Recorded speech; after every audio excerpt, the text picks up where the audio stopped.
Bienvenue dans cet enseignement, je suis très enthousiaste. J'ai vraiment hâte de le partager avec vous.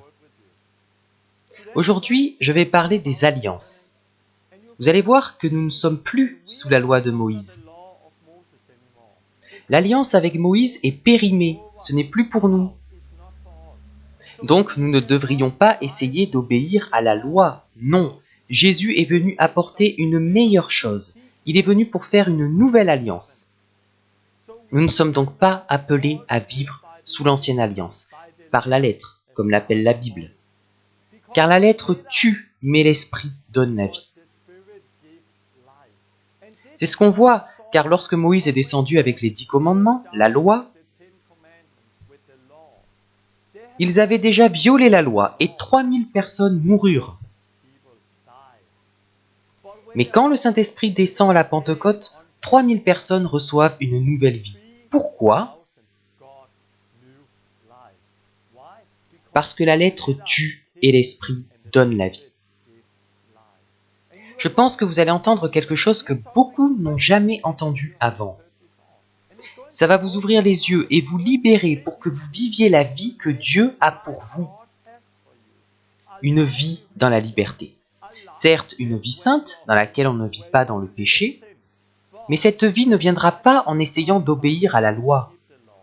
Cette vie viendra en se concentrant sur la nouvelle vie dans l'esprit. Je crois donc que cet enseignement va vous aider et vous libérer. Dieu vous bénisse.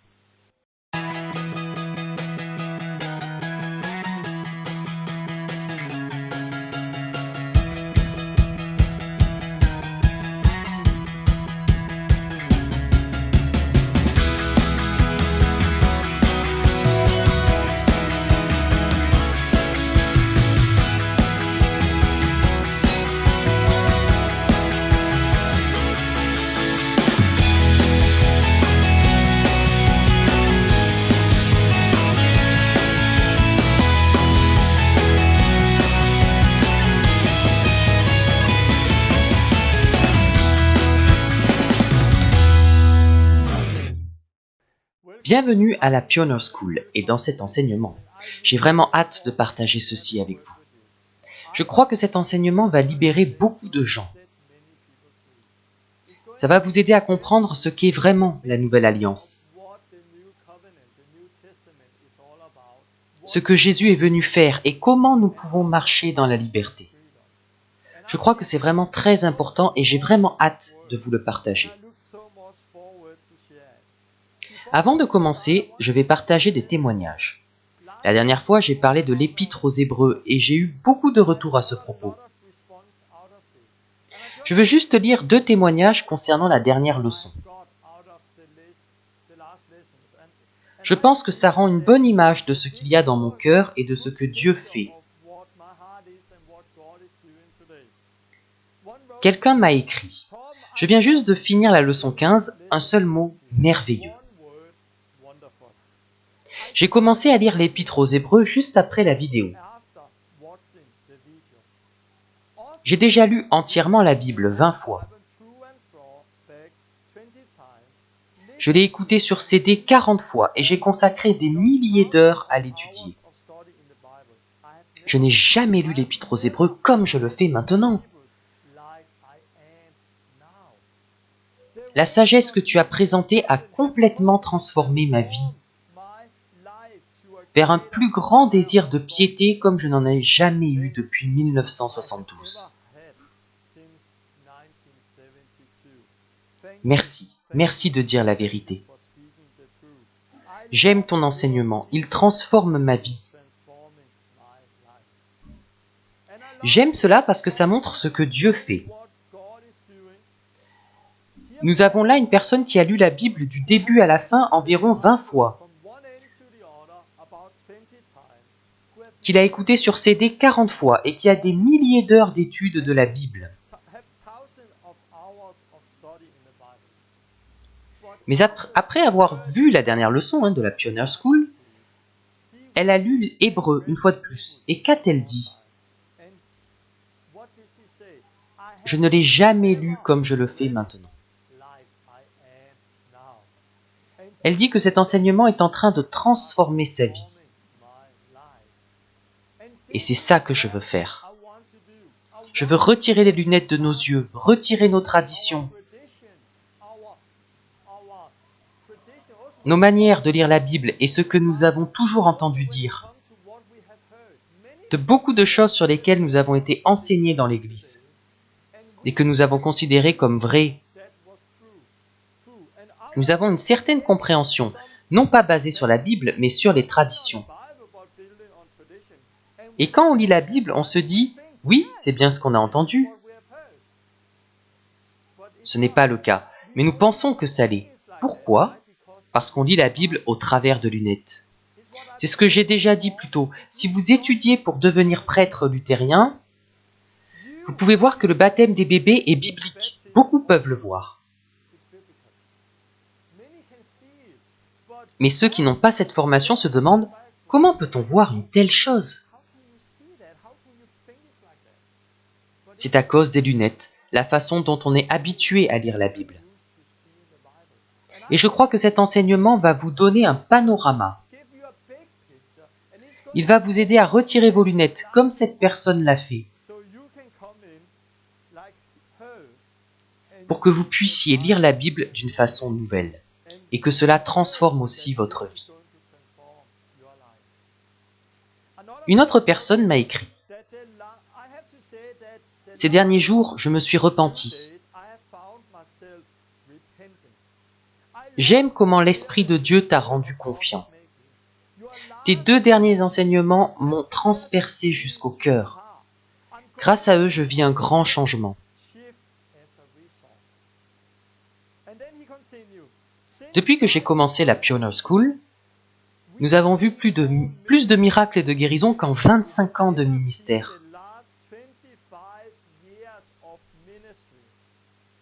Ces enseignements sont radicaux et bibliques. Et ils augmentent notre foi et notre obéissance. Merci d'avoir écouté et d'avoir obéi. Nous avons là une personne qui sert Dieu dans un puissant ministère. Il connaissait la parole, mais cet enseignement l'a conduit à une profonde repentance. Cet enseignement a provoqué chez lui un grand changement.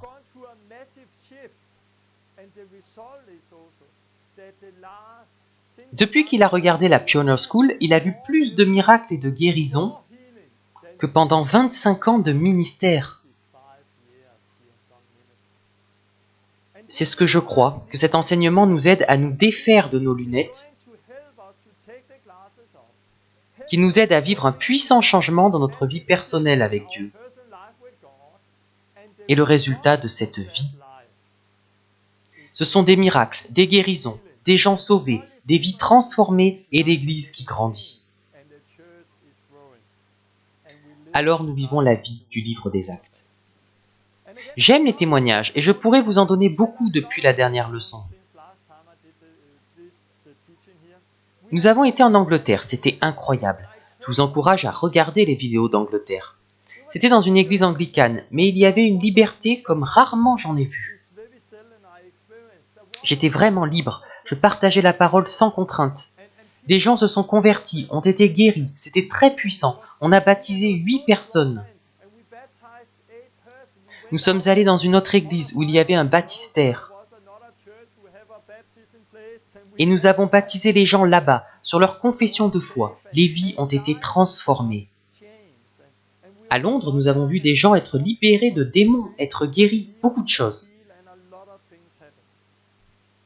Et Dieu agit presque tous les jours maintenant. Il y a quelques jours, j'ai rencontré une femme qui s'est convertie par le site web. Elle a vécu une délivrance, mais elle n'était pas complètement libérée. Quand ils ont prié, elle toussait, la dépression, la maladie, un démon devait encore sortir d'elle. J'ai prié pour elle il y a quelques jours, et là, elle a été délivrée, c'était vraiment fort. J'étais avec elle dans une pièce et l'Esprit de Dieu est venu. Et elle se tenait comme ça. Cette paix, je n'ai jamais connu une telle paix. Elle pleurait et ça m'a presque fait pleurer aussi. C'était vraiment puissant. L'Esprit de Dieu est venu dans une petite pièce. Quelques jours après, elle m'a écrit « Torben, quelle journée merveilleuse hier !» Je remercie Dieu tous les jours de m'avoir guidé ainsi. Une dernière chose est sortie de moi hier. Au début, alors qu'on priait pour moi, je toussais et je me débattais. Parce que le mal devait sortir de moi. Il est sorti hier et j'ai ressenti une paix. Et quelle paix! Une paix merveilleuse! Et elle parle de cette paix. Elle me remercie pour la Pioneer School et tout le reste. Puis elle écrit « J'ai hâte qu'on prie encore pour moi, cette fois pour recevoir le Saint-Esprit. » En lisant cela, je me suis dit « Mais elle a déjà le Saint-Esprit. » Je suis sûr qu'elle l'a, car en priant pour elle, j'ai vu l'Esprit descendre sur elle. Donc je lui ai écrit « Tu l'as déjà, commence juste à parler. » Quelques heures après, elle m'a écrit « Oh, c'est tellement merveilleux! J'ai juste commencé et les mots sortaient de moi. » Je ne sais pas d'où ils sortaient, cela venait de mon esprit. Je parle en langue et je loue Dieu. C'est tellement incroyable! Comment as-tu su que j'avais déjà le Saint-Esprit? J'aime ce que Dieu fait. Je crois que cet enseignement va nous aider à voir plus de choses comme ça. Nous aider à voir plus de vies être changées comme dans ces témoignages. La dernière fois, j'ai parlé du fait qu'on avait reçu une grâce à la place d'une autre. Une grâce à la place d'une autre grâce, on peut le traduire ainsi. La loi a été donnée par Moïse, la grâce et la vérité sont venues par Jésus-Christ. Cela fait référence à une alliance. Car Dieu a formé une alliance avec Moïse qui était basée sur la loi. Mais plus tard, Dieu a créé une nouvelle alliance avec Jésus, basée sur la grâce et la vérité. Donc, on parle ici d'une alliance. La loi est venue par Moïse. La grâce et la vérité sont venues par Jésus-Christ. Puis la lettre aux Romains dit « Le péché n'aura point de pouvoir sur vous, puisque vous êtes non sous la loi, mais sous la grâce. » Romains 6, 14. Autrement dit, quand on est sous la loi, on est sous la domination du péché. Mais quand on est sous la grâce, dans la nouvelle alliance, le péché n'a pas de puissance sur nous. En regardant les églises aujourd'hui, on voit beaucoup de gens qui vivent encore sous la loi, qui vivent encore sous l'ancienne alliance. À cause de cela, ils ne vivent pas libérés du péché. Dans leur vie, le péché a du pouvoir sur eux. Ils se concentrent en permanence sur le péché et doivent lutter encore, doivent lutter contre. Ils sentent que le péché les tient liés et qu'il exerce un pouvoir sur eux. Mais quand on commence à marcher dans la nouvelle alliance, sous la grâce et la vérité, le péché n'a plus de pouvoir sur nous et on expérimente une incroyable liberté, une paix. Ce sont des choses que je vais partager aujourd'hui. Avant de commencer, j'aimerais prier. Seigneur, je te remercie pour ces témoignages et pour tout ce que tu fais. Merci parce qu'on va entendre encore plus de témoignages, de vies changées. Je prie que cet enseignement libère le corps de Christ et qu'il ouvre les yeux des gens, de sorte que les gens puissent marcher sous la grâce dans la nouvelle alliance. Viens avec ton Saint-Esprit, ouvre les yeux, les oreilles et les cœurs pour qu'ils puissent recevoir ce que tu veux leur donner aujourd'hui. Viens avec ton Saint-Esprit et aide-moi à partager cet enseignement, afin que ces mots libèrent les gens. Dans le nom de Jésus. Amen. Je vais parler de la nouvelle et de l'ancienne alliance, ainsi que des différentes alliances dans la Bible. Si vous ne connaissez pas le mot alliance, un autre mot pour alliance est testament. Avant qu'une personne ne meure, elle peut écrire un testament.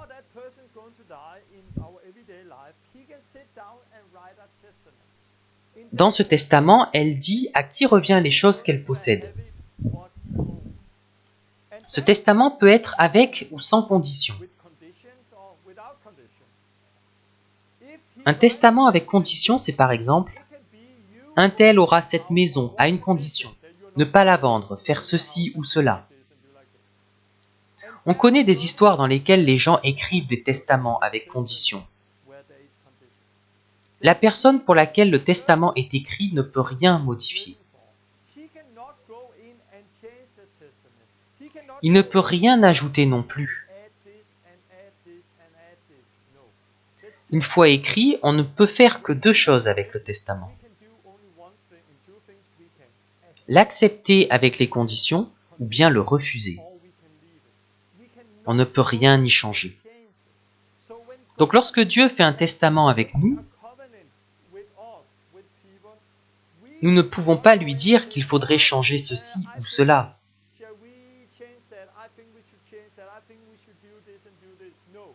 Nous pouvons l'accepter ou le refuser. Nous ne pouvons rien en changer.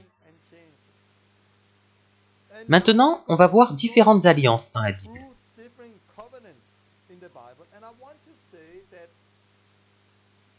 Si vous ne savez pas grand-chose de Noé, Abraham, Moïse et d'autres personnes qu'on va voir, je sais que ça peut faire beaucoup d'informations. Mais ça va devenir vraiment intéressant plus tard.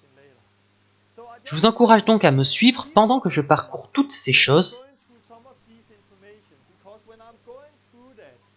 car ensuite, quand nous verrons la nouvelle alliance, vous aurez une image très claire de la façon dont tout cela nous mène au temps que nous vivons aujourd'hui. Donc, c'est vraiment important. On va d'abord regarder la première alliance de Dieu avec Noé. Au commencement, Dieu créa les cieux, la terre et toutes choses. Il plaça Adam et Ève dans le jardin, mais ils ont péché et ont été expulsés du jardin et la mort est entrée dans le monde. Après cela, Dieu regretta d'avoir créé l'homme parce qu'il commettait le mal tout le temps. Donc Dieu a voulu détruire la terre, mais il a trouvé Noé. Et Dieu sauva Noé et sa famille, en leur disant de construire une arche. C'est ce qu'ils firent, et quand ils sortirent de l'arche, Dieu fit une alliance avec eux. Il leur dit que la vie est sainte. Il leur parla de la vie et de ses projets. Puis Dieu dit, dans Genèse chapitre 9, « Voici, j'établis mon alliance avec vous et avec votre descendance. » Donc Dieu fait une alliance avec Noé et avec ses descendants qui viendront après lui. Qui sont ces descendants? Nous en faisons également partie. Car cette alliance n'était pas seulement avec Noé, mais avec la terre entière. Dieu dit qu'il établit son alliance et qu'il n'y aura plus de déluge pour anéantir la terre. Il n'y aura plus jamais de déluge. C'est ici le signe de l'alliance que j'établis entre moi et vous, et tous les êtres vivants qui sont avec vous pour les générations à venir. J'ai placé mon arc dans la nuée, et il servira de signe d'alliance entre moi et la terre.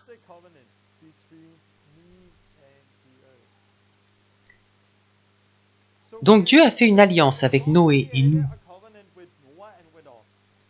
disant que plus jamais il ne détruira tout ce qui vit par un déluge, et qu'il met l'arc-en-ciel comme signe de l'alliance.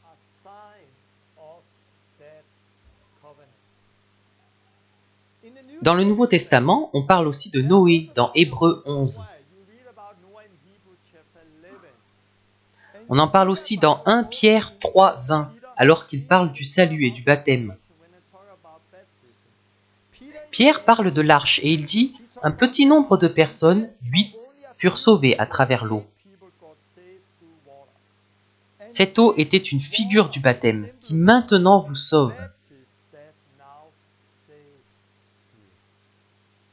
Et n'est pas la purification des souillures du corps, mais l'engagement d'une bonne conscience envers Dieu. Le déluge de l'époque est aujourd'hui une image du baptême qui nous sauve.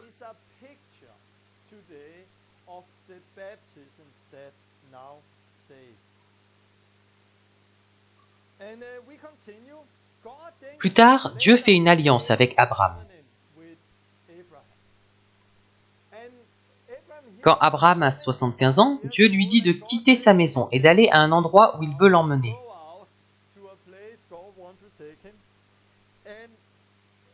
À cause de son obéissance et de sa foi, Abraham est devenu héritier de la justice. Lui aussi est cité dans Hébreux 11. Cette alliance a été faite avec Abraham, avec Isaac et avec Jacob. Dans le Nouveau Testament, quand Jésus parle de Dieu, il parle du Dieu d'Abraham, d'Isaac et Jacob. Et c'est toujours notre Dieu aujourd'hui, le Dieu d'Abraham, d'Isaac et de Jacob. Dans cette alliance, Dieu dit plusieurs choses. Il dit qu'il va bénir Abraham et qu'un grand peuple va sortir de lui.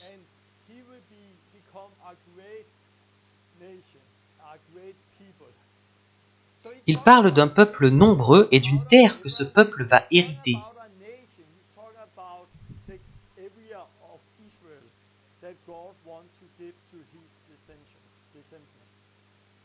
Et il dit que quiconque le bénira sera béni, et quiconque le maudira sera maudit.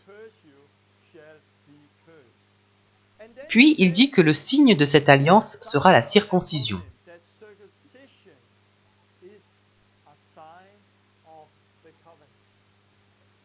Je vais juste en lire un bout, c'est vraiment intéressant.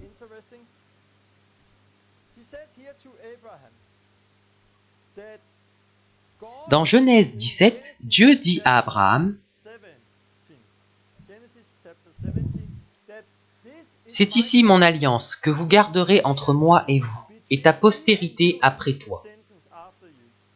Tout mâle parmi vous sera circoncis. Vous vous circoncirez. Et ce sera un signe d'alliance entre moi et vous. » Puis il dit, « Un mâle incirconcis, qui n'aura pas été circoncis dans sa chair, sera exterminé du milieu de son peuple. » Dieu fit donc la promesse à Abraham qu'il le bénirait et qu'il ferait de lui un grand peuple. Il lui donna aussi pour terre ce qu'il avait devant ses yeux, le pays d'Israël.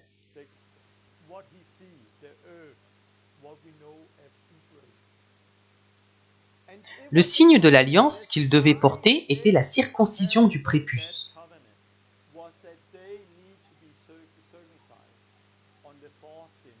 Chaque homme devait avoir le prépuce retranché. C'était le signe qu'ils devaient porter sur leur corps, et celui qui ne portait pas ce signe était retranché.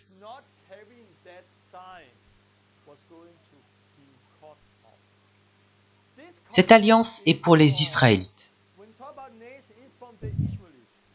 Seulement pour eux. Je ne suis pas juif, donc elle ne me concerne pas directement. Mais d'un autre côté, elle est aussi pour moi, car par la foi, Abraham est aussi mon père. Et la Bible dit que celui qui les bénit sera béni, et celui qui les maudit sera maudit. Dieu est fidèle. Quand on dit cela, ça signifie qu'il est fidèle à sa parole. Si vous bénissez Israël, vous serez bénis. Si vous le maudissez, vous serez maudits. Pourquoi ? Parce que Dieu est fidèle. Que font les pays musulmans ? Ils maudissent Israël. Et parce qu'ils font cela, ils ne sont pas bénis. Partout où l'islam prend le dessus, le pays n'est pas béni. Donc c'est vraiment important. Dieu est fidèle et ce qu'il a dit, il va le réaliser. Le Nouveau Testament parle aussi de cela, car c'est aussi une image du temps que l'on vit.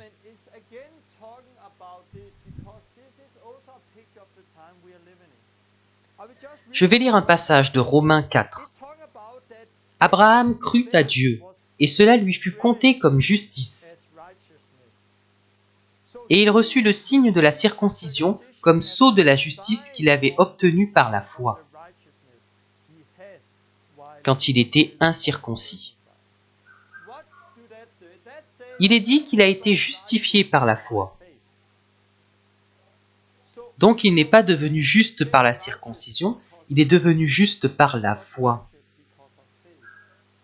La circoncision est maintenant un signe de cette justice qu'il avait déjà par la foi.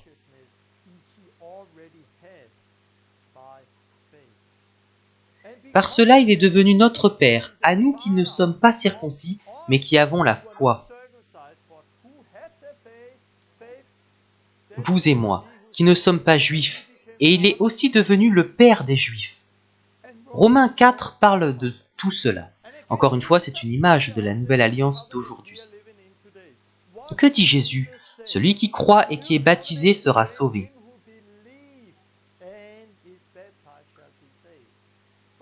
Mais nous ne devenons pas juste par le baptême, nous devenons juste par la foi. Mais le baptême est un signe pour la justice que l'on a déjà.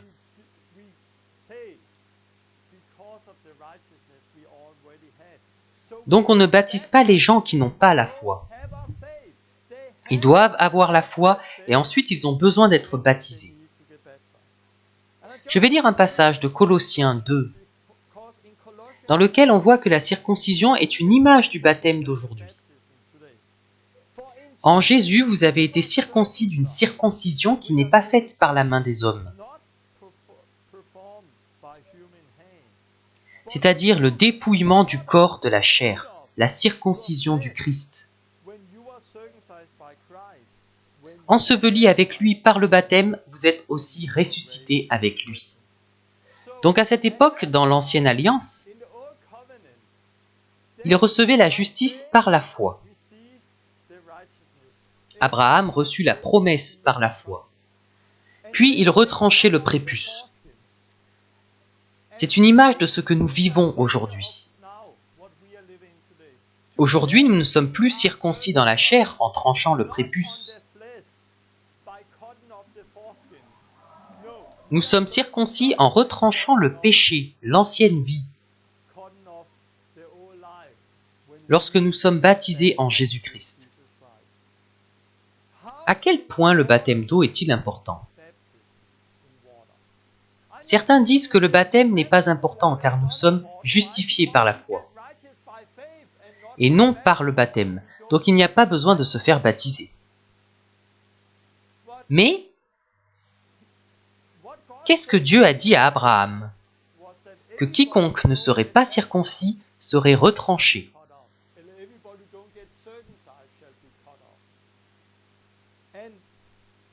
Moïse l'a compris plus tard.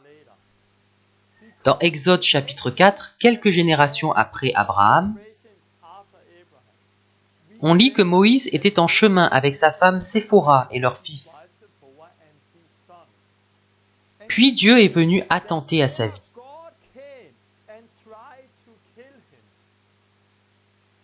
Séphora a alors pris une pierre tranchante pour couper le prépuce du fils de Moïse.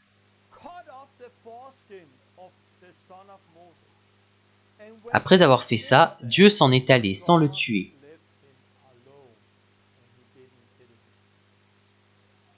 Quand nous lisons Exode 4, 24 à 26,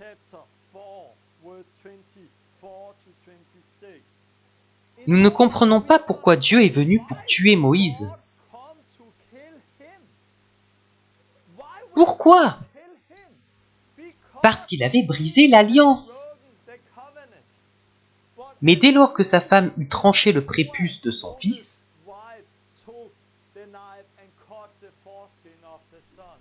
Dieu ne le tua pas et il s'en alla.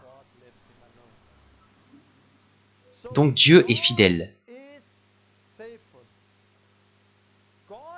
Cela signifie que si on respecte ses conditions, il respecte son alliance. Mais si on ne respecte pas ses conditions, il brise lui aussi son alliance. Dieu est fidèle envers chacune de ses paroles. Donc à quel point le baptême est-il important? Le baptême est vraiment très important. Et vous verrez cela plus tard lorsqu'on ira dans le Nouveau Testament. C'est vraiment intéressant de parler du baptême de nos jours parce que j'ai grandi dans un pays luthérien. Beaucoup de gens au Danemark ont peur de parler du baptême. Car on ne veut pas offenser l'église luthérienne qui baptise les bébés par aspersion. J'avais la même vision dans mes premières années de conversion. Je ne parlais pas du baptême. Mais j'ai réalisé que je n'avais pas le droit de ne pas en parler, car ça fait partie de l'alliance. Ça peut coûter beaucoup de suivre Jésus. Depuis que les Israélites ont eu la circoncision, elle leur a beaucoup coûté à travers l'histoire. Pendant la Seconde Guerre mondiale, les nazis en Allemagne persécutaient et tuaient les Juifs. Ils ordonnaient souvent aux gens de baisser leurs pantalons. Ils voyaient alors qu'ils portaient ce signe, la circoncision sur leur corps. Et parce que les nazis voyaient qu'ils étaient circoncis, ils étaient tués, ça leur coûtait la vie. Mais ils continuaient de circoncire. Pourquoi? À cause de l'alliance. À travers l'histoire, la circoncision a coûté beaucoup de vies et de persécutions. De la même manière, le baptême dans l'eau a coûté la vie et des persécutions à beaucoup de gens. Quand les anabaptistes ont commencé à baptiser les gens sur la base de leur foi, un baptême par immersion, le baptême biblique, beaucoup de gens ont été persécutés et tués à cause des églises catholiques, luthériennes, calvinistes. Beaucoup de gens sont morts à cause de cette vérité. Mais aujourd'hui, ça n'a plus d'importance. On ne veut offenser personne. Je vais être mal vu par ma famille, mes amis, ma tradition si je le fais. Donc je ne le fais pas, car on est justifié par la foi, et le baptême n'est qu'un signe. Oui, le baptême est un signe, mais c'est bien plus qu'un signe comme on se l'imagine. On le voit très clairement dans la circoncision. L'église luthérienne baptise les bébés et dit que les bébés ont besoin d'être baptisés car la circoncision se faisait le 8e jour. Mais il faut avoir la foi pour être baptisé. Nous ne devrions donc pas baptiser des bébés, mais des croyants sur la base de leur foi. C'est ce qu'on voit dans la Nouvelle Alliance avec Jésus-Christ. Continuons. L'alliance avec Moïse. L'alliance que Dieu a faite avec Moïse est une alliance différente des précédentes. Car cette alliance avec Moïse était une alliance qui n'était pas éternelle. C'était seulement pour une période, avant que loin ne vienne.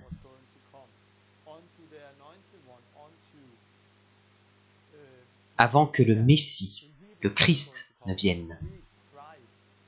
Cette alliance n'était donc pas éternelle comme les précédentes.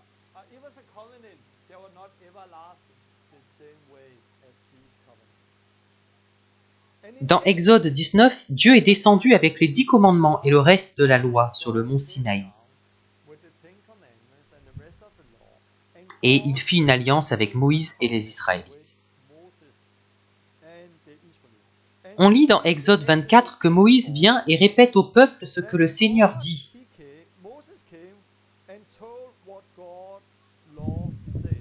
Les Israélites affirment qu'ils feront tout ce que le Seigneur leur dira de faire. Alors Moïse prend le sang d'un animal, en asperge le peuple et dit « Voici le sang de l'alliance que l'Éternel a faite avec vous, selon toutes ses paroles. »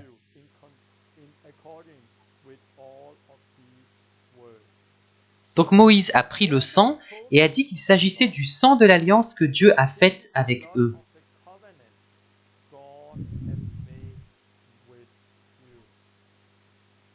Il répandit du sang sur le peuple et sur la loi. C'est très intéressant, car plus tard, il y a une personne appelée Jésus-Christ qui va dire pratiquement la même chose. Il prit la coupe et dit « Ceci est mon sang, le sang de l'alliance. » Donc avec Moïse, il y a eu le sang de l'alliance, puis Jésus est venu avec le sang de la nouvelle alliance. L'alliance avec Moïse était que Dieu les bénirait s'ils gardaient toute sa loi.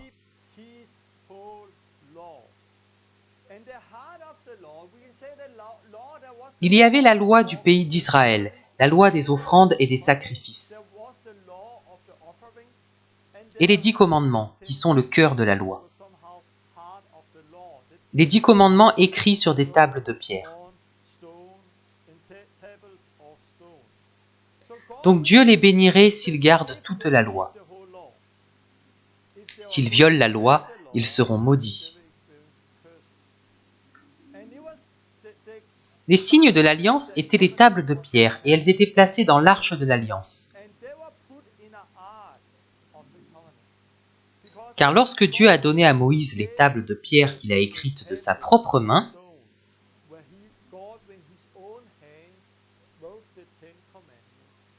il lui a dit de construire une arche et de mettre dedans les tables de la loi. Et c'est ce qu'il fit. C'est vraiment intéressant, encore une fois, Dieu est fidèle. S'ils gardent sa loi, ils seront bénis. Mais s'ils violent la loi, ils seront maudits. Et on voit cela à travers toute l'histoire. Les Israélites, étant sous cette loi, ont été maudits et bénis à travers l'histoire.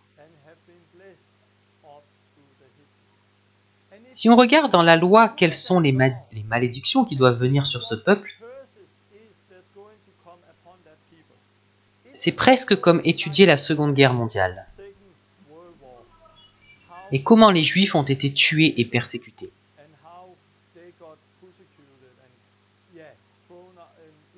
Tout ce qui s'est passé pendant la Seconde Guerre mondiale avec les nazis. Donc Dieu est fidèle. S'ils gardent la loi, il les bénira. Mais s'ils violent la loi, ils seront maudits.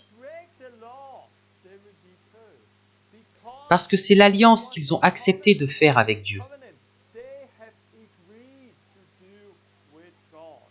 Ils ont dit qu'ils allaient garder chaque parole de la loi, mais ils ne l'ont pas fait. On reviendra plus tard sur cette alliance et on verra une chose intéressante.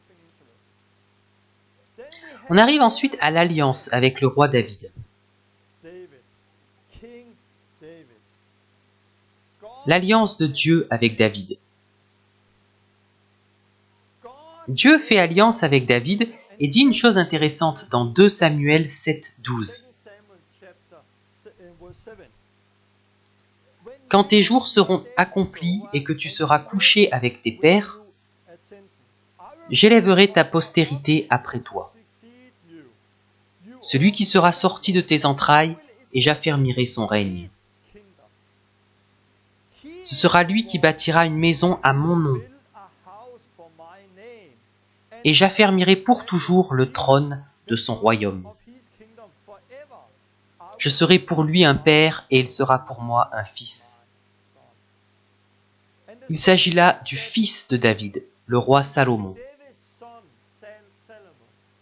Salomon bâtit le temple de Dieu en 950 avant Jésus-Christ. Après avoir bâti le temple, il y plaça l'arche de l'alliance et les tables de la loi.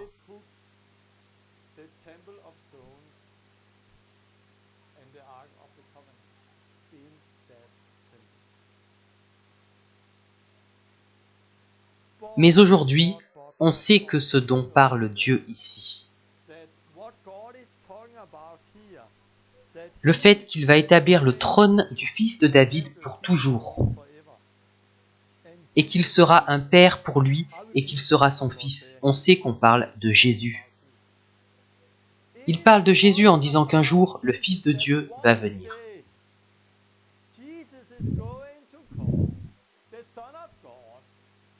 Il sera roi pour toujours, et il va créer une maison pour Dieu. C'est vraiment intéressant parce que c'est une image très claire de la Nouvelle Alliance.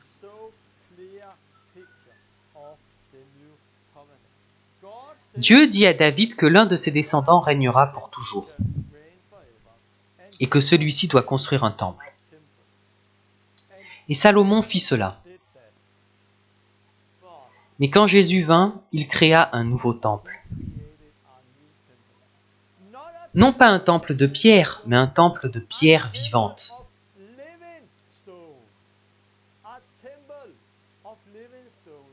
Nous sommes le temple de Dieu. Et où sont les 10 commandements, le cœur de l'Alliance? Ils ne sont pas placés dans un temple physique.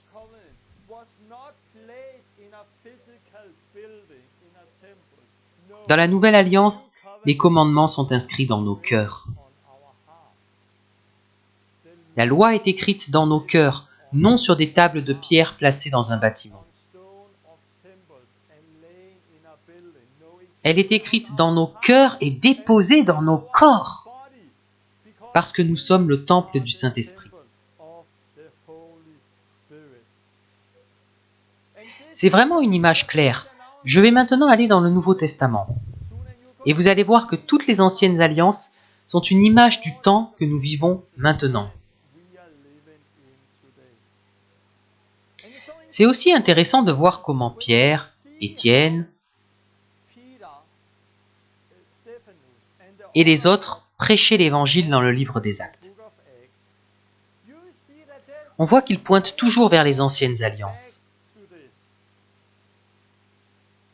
Par exemple, Matthieu 1 montre que Jésus est le fils de David. Quand Pierre a prêché à la Pentecôte, il a dit que Jésus était l'accomplissement de la promesse qui a été faite au roi David. Donc lorsque ces personnes qui connaissaient l'alliance que Dieu a faite avec le roi David ont entendu cela, elles ont compris qui était Jésus. Il était le fils de David, celui qui allait construire un nouveau temple et établir son royaume pour toujours.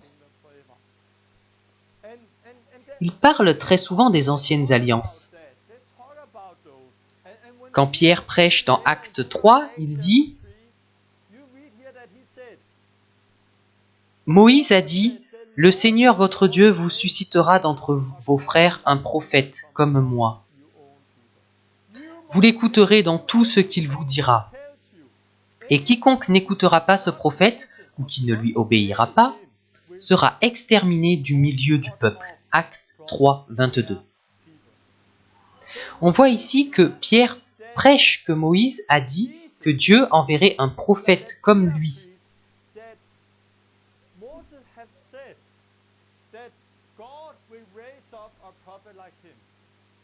Et que nous devrions écouter ce prophète. Et quiconque n'écoute pas, n'obéit pas à ce prophète sera retranché.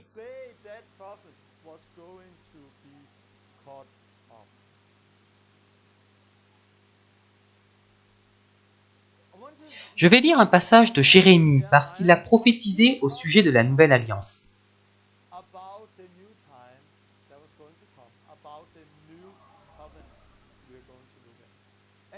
Et il dit ceci au sujet de la Nouvelle Alliance, Jérémie 31-33. « Mais voici en quoi consistera l'alliance que je conclurai avec Israël, déclare le Seigneur. J'inscrirai mes instructions en eux, je les graverai dans leur cœur. Je serai leur Dieu et ils seront mon peuple. Aucun d'eux n'aura plus besoin de s'adresser à ses frères pour leur enseigner à me connaître. Car tous me connaîtront, déclare le Seigneur, du plus petit jusqu'au plus grand. En effet, je pardonnerai leurs torts, je ne me souviendrai plus de leurs fautes. Quand Jérémie a prophétisé sur la nouvelle alliance que Dieu ferait,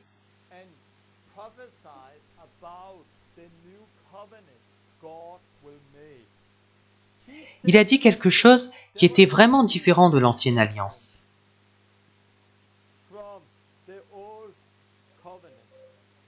L'alliance avec Moïse. Car lorsque Moïse est venu avec l'alliance, Dieu a écrit les 10 commandements de sa propre main sur des tables de pierre.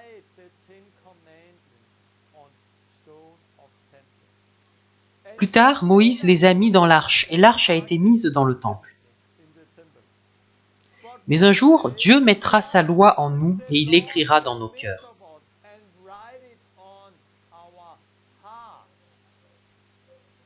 Voilà la différence. La loi n'était pas écrite dans les cœurs, mais à l'extérieur sur des tables de pierre.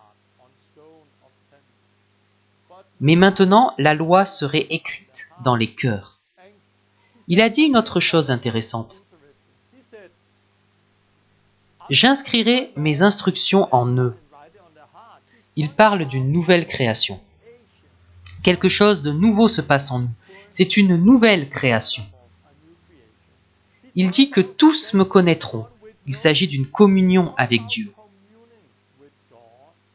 Et il pardonnera leurs péchés et il ne s'en souviendra plus. Il parle de la libération de la culpabilité, de la honte et de la condamnation. C'est vraiment intéressant parce que la nouvelle alliance avec Jésus-Christ, l'époque que nous vivons actuellement, a réalisé quelque chose que l'ancienne alliance avec Moïse ne pouvait pas. Et qu'est-ce que c'est? Une nouvelle création. Créer une communion entre nous et Dieu. Et nous libérer de la culpabilité, de la honte et de la condamnation. Je ne me sens pas condamné, je ne ressens pas de honte. Je ne suis pas tourmenté par la culpabilité. Pourquoi? Parce que je ne suis pas sous la loi, sous l'ancienne alliance. Je suis dans une nouvelle alliance avec Jésus-Christ. Grâce à cela, je suis une nouvelle créature. La loi de Dieu est écrite dans mon être intérieur, dans mon cœur.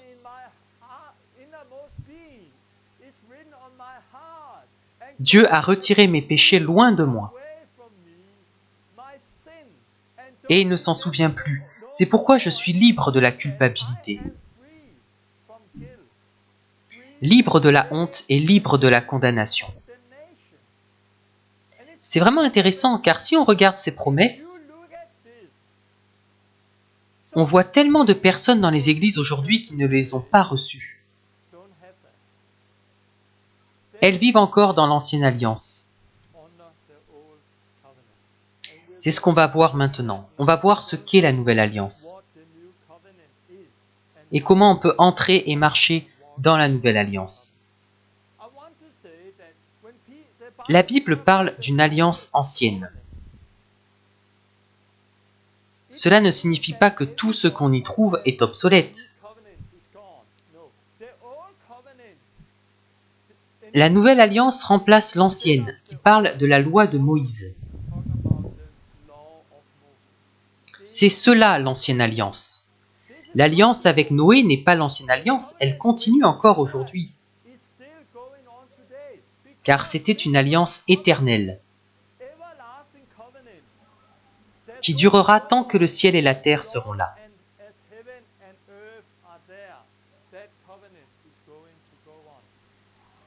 Mais celle de Moïse devait durer jusqu'à l'arrivée du Messie, du Christ. Et il est arrivé et a fait une nouvelle alliance. C'est très important car beaucoup se disent « Oh, nous ne sommes plus sous l'ancienne alliance » et ils jettent tout l'Ancien Testament. Non, l'alliance de Noé continue aujourd'hui. Il est juste question de la loi de Moïse. Nous ne sommes plus sous cette loi. Je peux donc mettre ce X sur la loi de Moïse car elle a pris fin. Nous n'avons plus besoin de vivre sous la loi de Moïse, d'offrir des animaux. Car nous avons quelqu'un qui a offert sa vie une fois pour toutes. J'en ai parlé la dernière fois avec Hébreux. Il s'agit de Jésus. Jésus s'est sacrifié une fois pour toutes, de sorte que nous ne sacrifions plus d'animaux aujourd'hui. Nous ne sommes plus sous cette loi aujourd'hui. Mais de bien des façons, nous essayons de bâtir des églises du Nouveau Testament sur les règles de l'Ancien Testament. Par exemple, la dîme. Donnez 10% de votre salaire pour l'Église. Le Nouveau Testament ne parle pas de cela. Nous ne devrions pas donner la dîme. C'est bien de donner, bien sûr qu'il faut donner. Mais la Bible ne dit pas qu'il faut donner la dîme à la manière de l'Ancien Testament. Et beaucoup ne savent pas non plus ce qu'est la dîme. Si on regarde ce qu'est la dîme dans la loi de Moïse, c'était beaucoup de choses, pas seulement 10%. Parfois, il fallait donner 10%, d'autres fois, il fallait ajouter quelque chose à la dîme. Dans d'autres cas, il fallait manger soi-même la dîme. Parfois, il fallait mettre la dîme de côté tous les 7 ans. Il y avait différentes sortes de dîmes. S'il y avait un roi, il fallait aussi lui donner une dîme. Donc la dîme, c'est beaucoup plus que ce que nous faisons aujourd'hui. Mais on prend un passage de Malachie et on dit qu'il faut donner 10% à l'Église.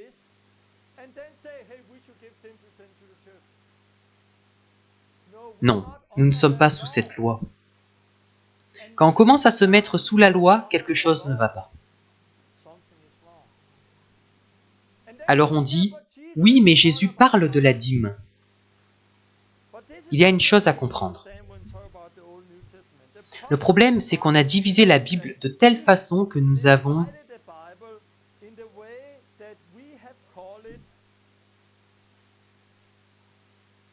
l'Ancien Testament et le Nouveau Testament. Et on pense que tout ce qui est dans ce qu'on appelle l'Ancien Testament est vieux et que ce qui est dans le Nouveau Testament est nouveau. Non, beaucoup de choses dans l'Ancien Testament sont pour nous aujourd'hui. Cela continue. Et certaines choses du Nouveau Testament ne sont pas pour nous aujourd'hui. Parce que ça faisait encore partie de l'Ancien Testament. Je m'explique. Lorsque Jésus disait aux pharisiens qu'ils devaient donner la dîme, devaient-ils le faire? Oui. Pourquoi? Parce qu'ils étaient sous la loi. Ils avaient des terres en Israël. Et ça faisait partie de qui ils étaient. Jésus leur parlait donc de ce qu'ils devaient faire. Souvenez-vous que les évangiles, quand on lit les évangiles, on doit comprendre que sur plusieurs aspects, ça fait encore partie de l'ancienne alliance. Par exemple, dans la nouvelle alliance, on parle du baptême en Jésus-Christ et du baptême dans le Saint-Esprit. Mais dans les évangiles, personne n'a été baptisé dans l'eau en Jésus-Christ. Personne n'a été baptisé dans le Saint-Esprit, car il n'était pas encore là. L'alliance avec Jésus-Christ n'était pas encore établie comme elle est aujourd'hui. Donc il faut comprendre à qui Jésus parle et de quoi il parle.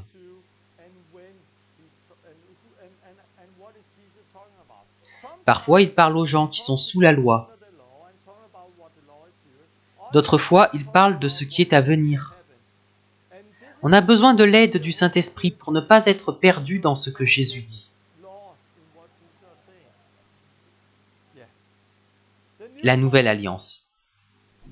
Au temps de Noé, l'alliance était que Dieu ne devait plus détruire la terre par le déluge.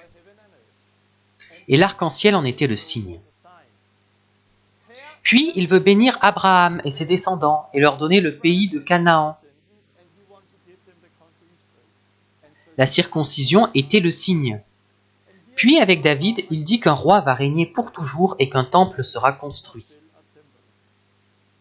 Puis Jésus est venu et son alliance est différente de celle de Moïse. Parce que c'est une alliance pour tous ceux qui croient. Ce n'est pas seulement pour les Juifs, c'est pour tous ceux qui croient. La condition est de persévérer dans la foi. Il n'est pas suffisant de croire juste une fois. On doit croire et continuer de croire. Et les signes sont le baptême et le Saint-Esprit comme héritage. On voit cela dans Éphésiens 1:13 et Actes 2:38 à 39. Donc le signe qu'on entre dans la nouvelle alliance est le baptême, le Saint-Esprit.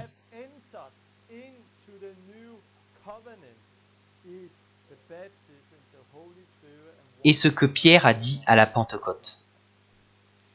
C'est vraiment intéressant parce que les Juifs, au début du livre des Actes, croyaient que cette alliance était seulement pour Israël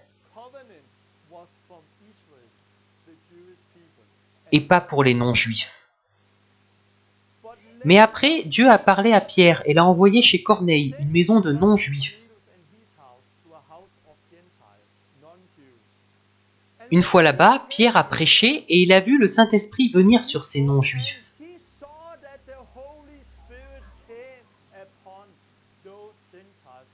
Parce qu'il les a entendus parler en langue. Quand il les a entendus parler en langue, Pierre a compris une chose. Waouh! Eux aussi ont part à la nouvelle alliance. À ce moment-là, parce qu'ils avaient reçu le Saint-Esprit, il a compris qu'ils avaient part à la nouvelle alliance. Et qu'a-t-il ordonné de faire immédiatement? Il n'a pas ordonné de les circoncire. Il n'a pas ordonné de garder toute la loi, les 613 lois que Dieu avait données par Moïse. Non, il ordonna de les baptiser immédiatement. Ils avaient reçu le Saint-Esprit. En voyant cela, il était choqué. Et il ordonna qu'ils soient immédiatement baptisés dans l'eau, de sorte qu'ils ne soient pas retranchés de la nouvelle alliance.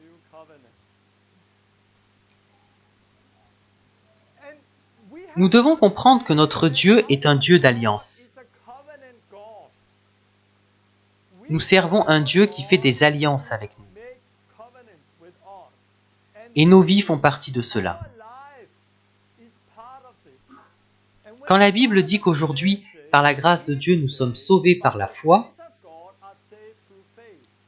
ça ne signifie pas que les gens n'ont pas besoin d'être baptisés ou qu'ils n'ont pas besoin de recevoir le Saint-Esprit. Car lorsque la Bible parle de la grâce, de la foi qui nous sauve, elle parle de l'alliance qui est bâtie sur la grâce et la foi. Elle parle de l'alliance.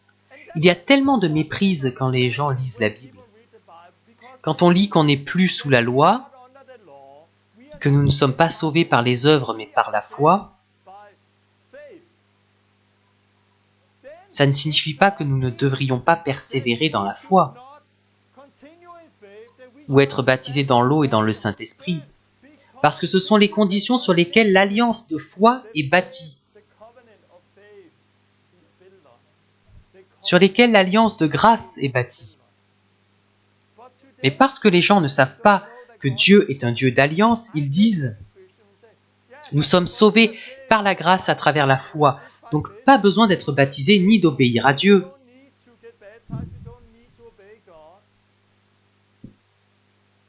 Cela montre qu'ils n'ont pas compris ce que sont la grâce et la foi, qu'il est question de l'alliance avec Jésus-Christ. Le Nouveau Testament, qui est bâti sur la condition du baptême.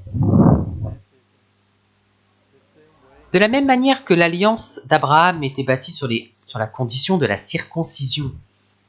Je trouve cela vraiment intéressant, la nouvelle alliance. Il y a beaucoup d'images là-dedans. On parle aussi d'un prophète qui viendra un jour, un agneau immolé, un homme immolé et un grand roi. Beaucoup de Juifs croient qu'il y aura deux personnes différentes. La première est un agneau immolé, la seconde est un grand roi. Mais c'est la même personne. La première fois que Jésus est venu, ce n'était pas pour juger le monde, mais pour le sauver. Il est venu comme l'agneau à immoler à cause de nos péchés. Il est venu pour établir une nouvelle alliance. La prochaine fois, il reviendra comme un roi. Et il va juger le monde. Il faut avoir la vue d'ensemble pour comprendre la Bible. Moïse a parlé du sang de l'alliance. Plus tard, dans Luc 22, 20, Jésus prit la coupe et dit « Cette coupe est la nouvelle alliance en mon sang, qui est répandue pour vous. »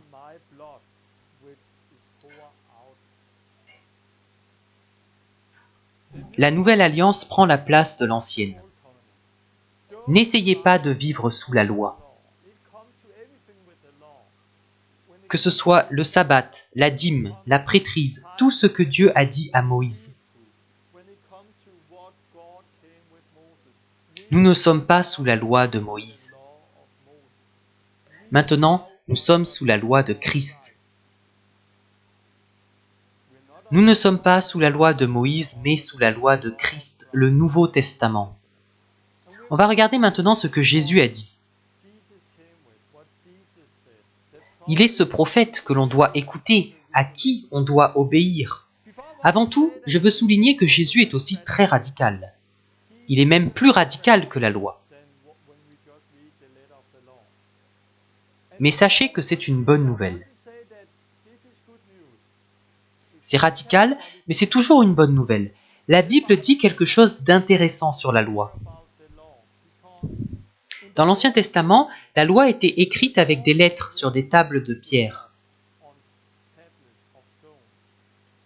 Dans le Nouveau Testament, la loi est écrite dans nos cœurs.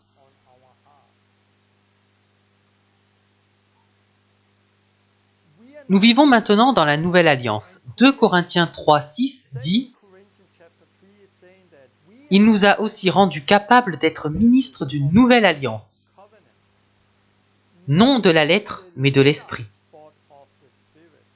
Car la lettre tue, mais l'esprit fait vivre.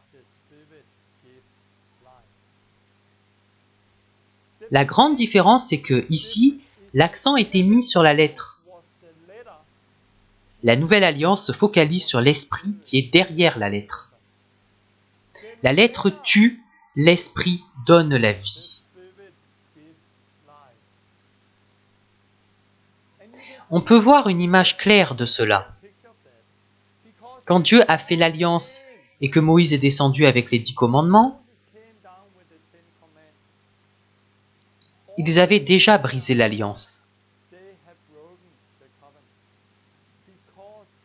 Beaucoup d'entre eux avaient violé les commandements et fait une idole.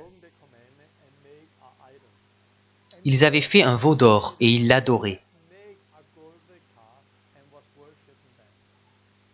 Et que s'est-il passé?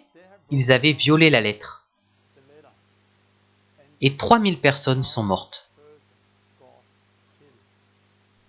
3000 personnes se sont fait tuer.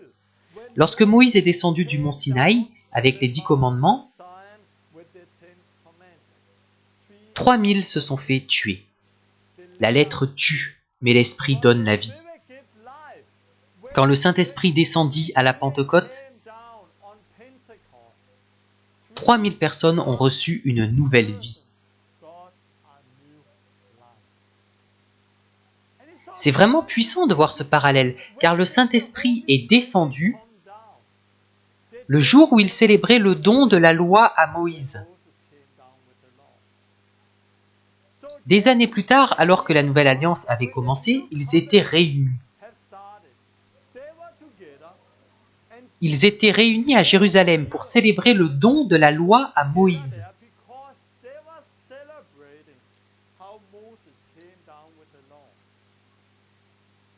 Mais le Saint-Esprit est descendu établir une nouvelle alliance. Et que s'est-il passé? 3000 se sont repentis et ont été baptisés d'eau et d'esprit. 3000 ont reçu une nouvelle vie. 3000 sont morts et 3000 ont reçu une nouvelle vie. Jésus n'est pas venu seulement avec la lettre, mais avec l'esprit derrière la lettre. On va voir ça. On va regarder l'esprit qui est derrière la lettre. Jésus a parlé des 10 commandements de différentes manières.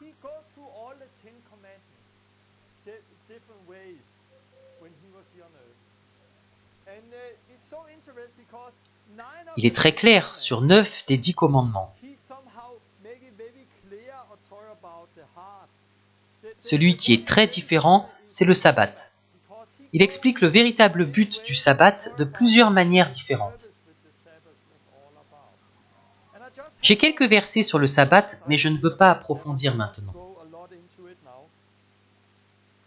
En parlant du sabbat, Jésus a dit « Le sabbat a été fait pour l'homme, et non l'homme pour le sabbat.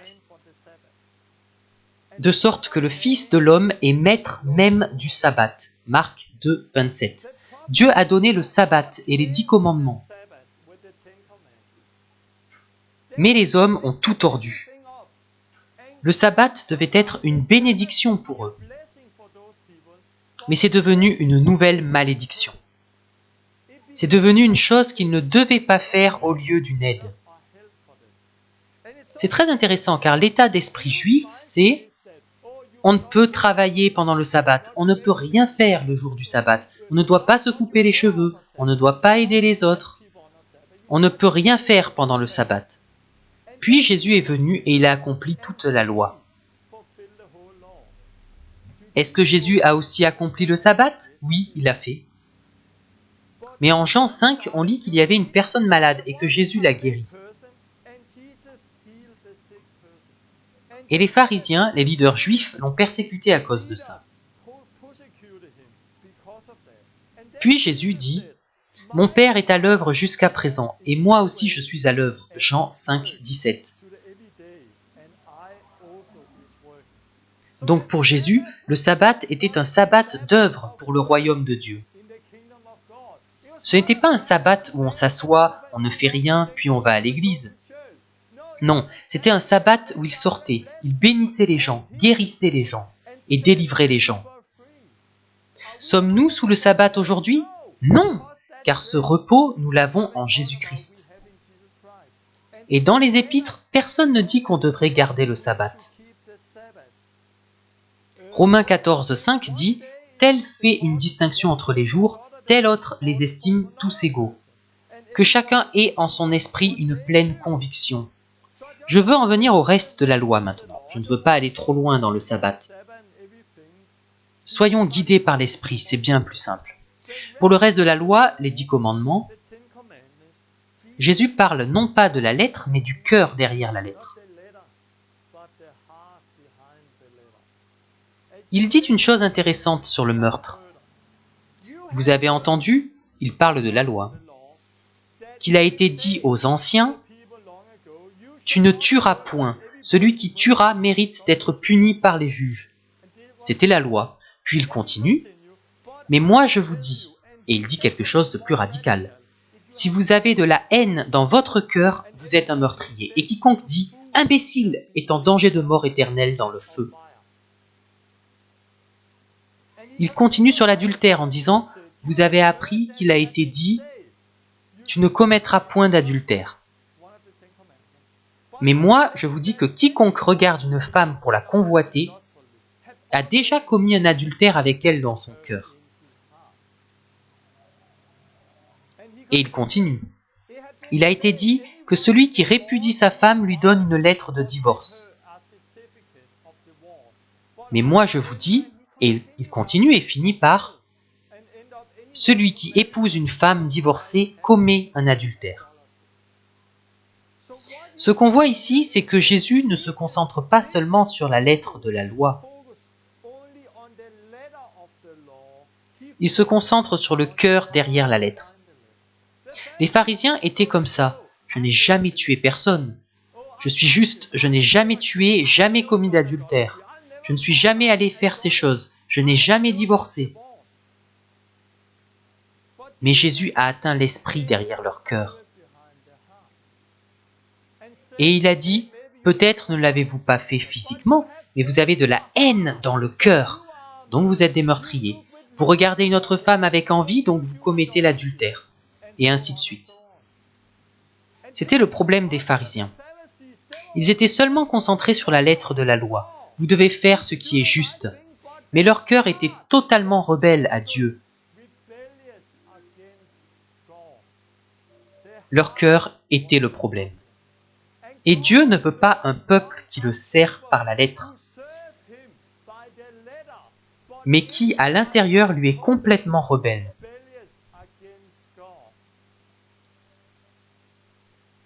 Avant que Jésus n'en vienne à certains des 10 commandements, il dit ceci en Matthieu 5. « Ne croyez pas que je sois venu pour abolir la loi ou les prophètes. Je suis venu non pour abolir, mais pour accomplir.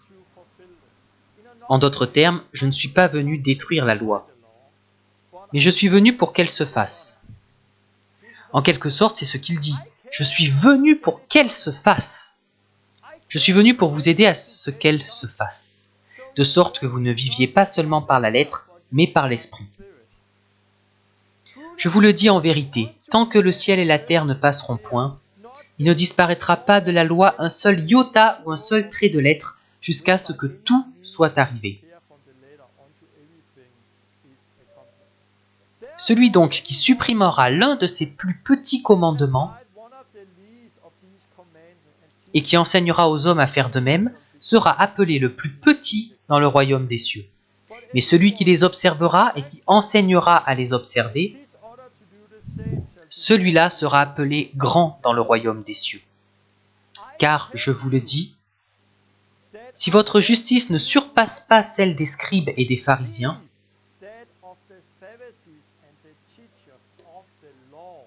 vous n'entrerez point dans le royaume des cieux. Donc Jésus n'est pas venu pour détruire la loi. Il est venu pour que la loi se fasse. Il est venu pour qu'elle se réalise. Et je crois que les lois comme celle des sacrifices sont complètement terminées. Nous ne sacrifions plus car Jésus s'est sacrifié une fois pour toutes. La loi du temple est terminée. Jésus est venu pour créer un nouveau temple. Qu'en est-il des 10 commandements?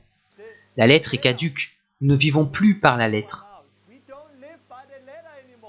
En tant que chrétiens, nous ne vivons plus par les 10 commandements, en essayant d'obéir à la lettre.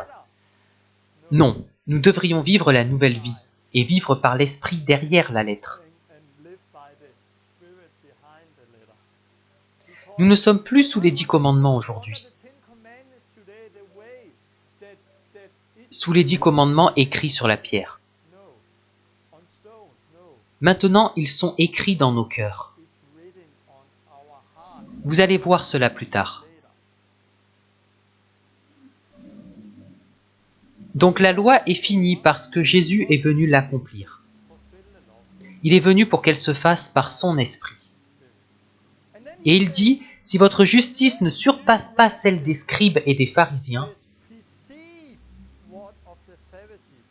vous n'entrerez point dans le royaume des cieux. Essayez d'imaginer Jésus dire cela. Vous êtes un juif et vous voyez les pharisiens et les enseignants qui vivaient par la lettre et qui faisaient tout par la lettre. Ils passaient toute leur vie à vivre correctement d'après la loi de Moïse.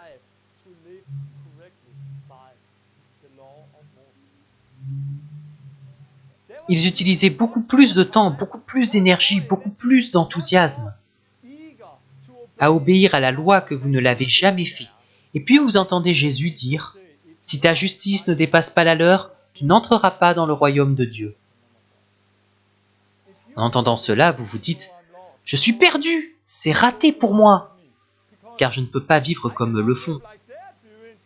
Et Jésus m'a dit que ma justice doit dépasser la leur. »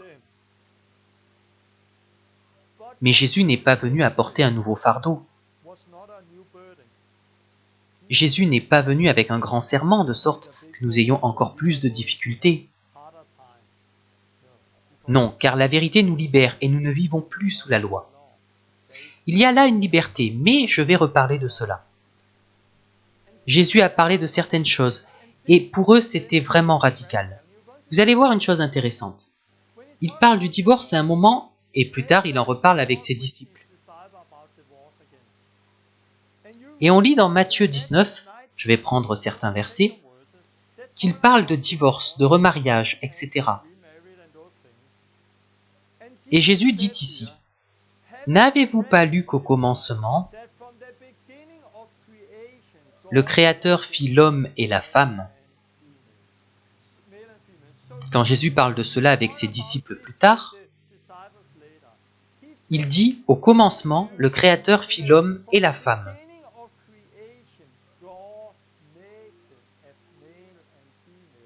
Que l'homme donc ne sépare pas ce que Dieu a joint. Là, il ne parle plus de la loi, il parle d'avant la loi. Comment Dieu a créé les cieux et la terre avant que le péché n'entre dans le monde. Il parle d'Adam et Ève. C'est intéressant parce que Jésus est le nouvel Adam. Il est venu pour rétablir ce qui a été détruit par Adam et Ève.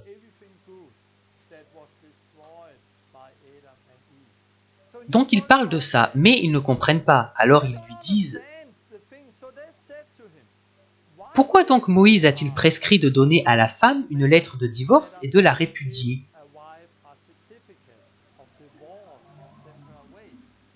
Ils sont donc là à se demander « Mais pourquoi ? Si c'est ce que tu dis maintenant, Jésus, alors pourquoi Moïse nous a autorisés à faire cela ?» Jésus a répondu « Moïse vous a permis de répudier vos femmes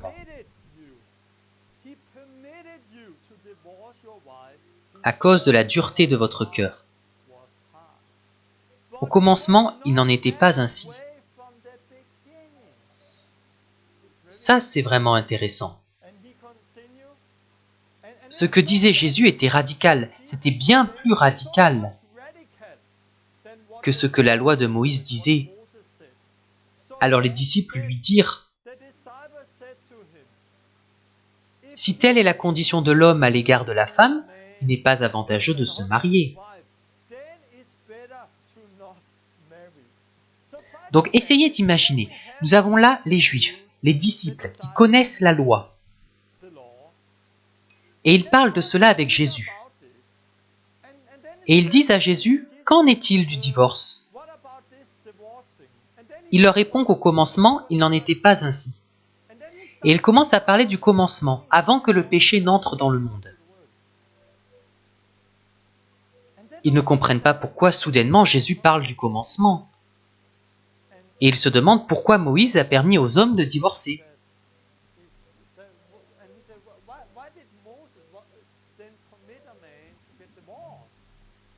S'il en était ainsi. Et Jésus répond, « C'est à cause de la dureté de votre cœur que Moïse vous a permis de répudier vos femmes. »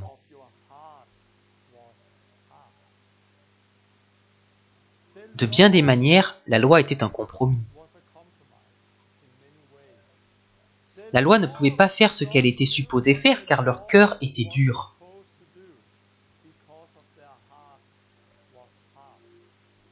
Leur cœur était dur, ils étaient comme de la pierre. Et à cause de ces cœurs durs, Moïse a permis une chose qui n'existait pas au commencement. Moïse a permis à un homme de divorcer de son épouse. Mais Jésus est venu en étant beaucoup plus radical.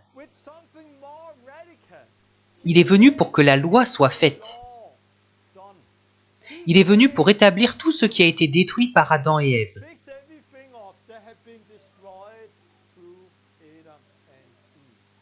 C'est tout l'objectif de la Nouvelle Alliance. Jérémie a prophétisé là-dessus, de même Ézéchiel. Voyons ce qu'il a dit. « Je leur donnerai un même cœur, et je mettrai en vous un esprit nouveau. J'ôterai de leur corps le cœur de pierre, et je leur donnerai un cœur de chair. Donc la loi de Moïse était un compromis. Moïse a permis de faire quelque chose qui n'était pas permis au commencement, mais il l'a fait à cause de leur cœur dur. Mais une nouvelle alliance a été établie. Jésus est venu pour que la loi soit faite. Non seulement la lettre, mais aussi l'esprit derrière la lettre. Pour accomplir cette loi. Il a fait cela en traitant le problème. Ce problème de cœurs endurcis. Donc il est venu avec une nouvelle alliance pour nous retirer nos cœurs de pierre et nous donner un cœur de chair. Pourquoi ? Afin qu'ils suivent mes ordonnances et qu'ils observent et pratiquent mes lois.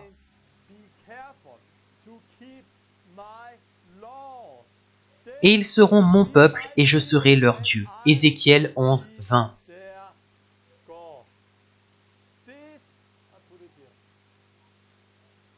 Voilà le véritable objectif de la nouvelle alliance. Jésus est venu pour accomplir la loi. Il est venu pour retirer les cœurs de pierre, pour écrire l'esprit de la loi dans nos cœurs, de sorte que nous suivions ses décrets et que nous gardions ses lois. Les Israélites ne pouvaient pas le faire parce que leur cœur était dur. Et de bien des façons, la loi de Moïse était un compromis. Et Jésus vient pour parler de l'esprit derrière la loi. Dieu ne veut pas qu'on le serve seulement en apparence, il veut nos cœurs. Il ne veut pas que nous ayons un cœur partagé, il veut nos cœurs, c'est ça qu'il veut.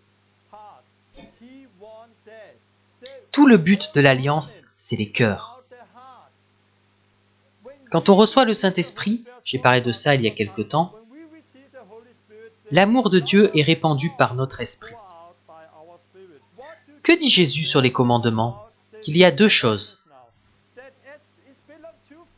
Tu aimeras le Seigneur, ton Dieu, de tout ton cœur, de toute ton âme et de toute ta pensée. C'est le premier et le plus grand commandement. Et voici le second qui lui est semblable. Tu aimeras ton prochain comme toi-même. De ces deux commandements dépendent toute la loi et les prophètes. Donc maintenant, nous devrions aimer notre Dieu de tout notre cœur et aimer notre prochain. Il veut notre cœur. On continue avec quelques passages où on voit très clairement la différence entre la loi et la nouvelle alliance et ce que Dieu a fait. L'Épître aux Hébreux parle beaucoup de cela. Hébreux 7, 18 à 19. Il y a ainsi abolition d'une ordonnance antérieure. Donc, nous ne sommes plus sous la loi de Moïse, nous ne sommes pas sous cette loi écrite. Il y a ainsi abolition d'une ordonnance antérieure à cause de son impuissance et de son inutilité, car la loi n'a rien amené à la perfection.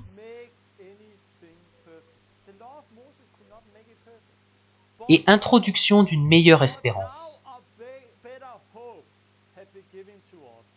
par laquelle nous nous approchons de Dieu. Il dit donc que la loi n'a rien pu amener à la perfection, elle était impuissante. Romains 8 parle beaucoup de cela, je prends juste quelques passages. Car, chose impossible à la loi, parce que la chair la rendait sans force. Notre chair, la chair est faible. Leur chair était faible, leur cœur était dur comme de la pierre. Donc la loi était incapable de faire ce qu'elle était supposée faire. Mais Jésus est venu pour que la loi s'accomplisse en nous donnant un nouveau cœur et pour écrire la loi dans nos cœurs. Chose impossible à la loi, parce que la chair la rendait sans force. Donc nous n'avons pas besoin d'être circoncis, nous avons besoin d'être baptisés parce que c'est le baptême qui nous sépare de la chair. Et cela afin que la justice de la loi fût accomplie en nous. qui marchons non selon la chair, mais selon l'esprit. Ainsi, la juste exigence de la loi devrait être accomplie en nous.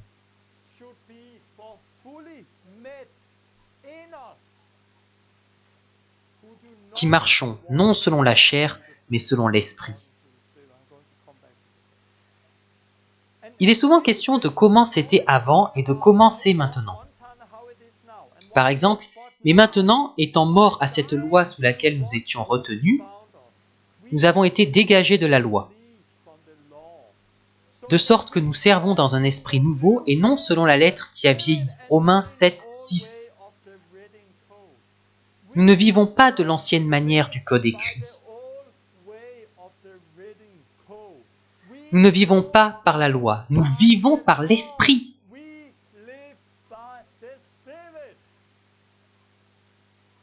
Nous vivons de la nouvelle manière de l'esprit. Mais maintenant, étant affranchis du péché et devenus esclaves de Dieu, vous avez pour fruit la sainteté et pour fin la vie éternelle.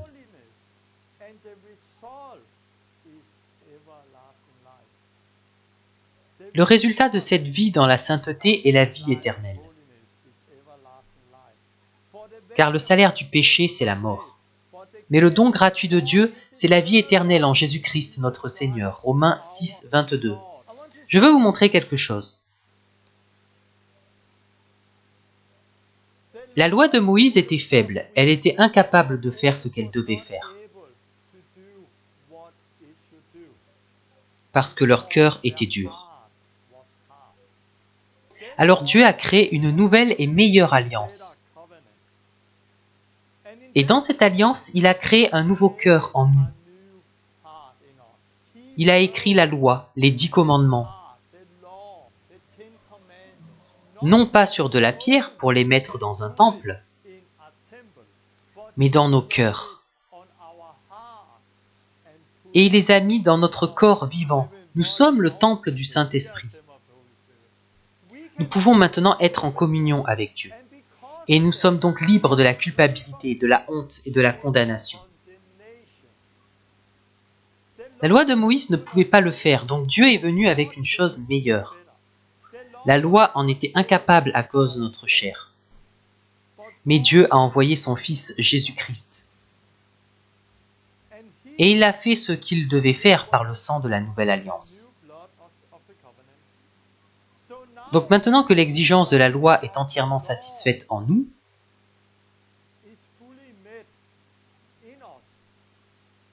qui ne vivons pas par la chair mais par l'esprit, nous servons maintenant d'une nouvelle manière, par l'esprit. Je veux me concentrer sur la justice de la loi fut accomplie en nous, qui marchons non selon la chair mais selon l'esprit. Elle fut accomplie en nous, non par nous. Nous ne devrions plus nous concentrer sur la loi tout le temps. Non, je ne devrais pas faire ça, je ne devrais pas faire ça. C'est comme si je vous disais, ne pensez pas à un éléphant rose. Maintenant, on pense à un éléphant rose. Et si vous vivez comme ça, je ne dois pas regarder une femme avec envie, je ne dois pas avoir de haine dans mon cœur. Si c'est votre seule pensée, savez-vous ce qui va vous arriver? Vous n'allez pas expérimenter la liberté. Mais si, au contraire, vous savez que vous n'êtes pas sous la loi écrite, mais sous l'Esprit, et que vous laissez le Saint-Esprit vous changer, et vivre à travers vous, vous expérimenterez une liberté. Je ne me concentre pas sur la loi écrite, je me concentre sur la nouvelle vie. Je me concentre sur servir Jésus, sur ce que dit le Nouveau Testament, sur ce que dit la Bible, et je le sers. Et quand je me concentre sur lui et le sers, je peux alors regarder en arrière et dire « Wow! Ça fait longtemps que je n'ai pas regardé une femme avec envie. Ça fait longtemps que je n'ai pas eu de haine dans mon cœur. » Ce n'est pas parce que je dis « Je ne dois pas, je ne dois pas !» Non, c'est parce que je vis la nouvelle vie. Et quand je vis la nouvelle vie, l'exigence de la loi est accomplie en moi.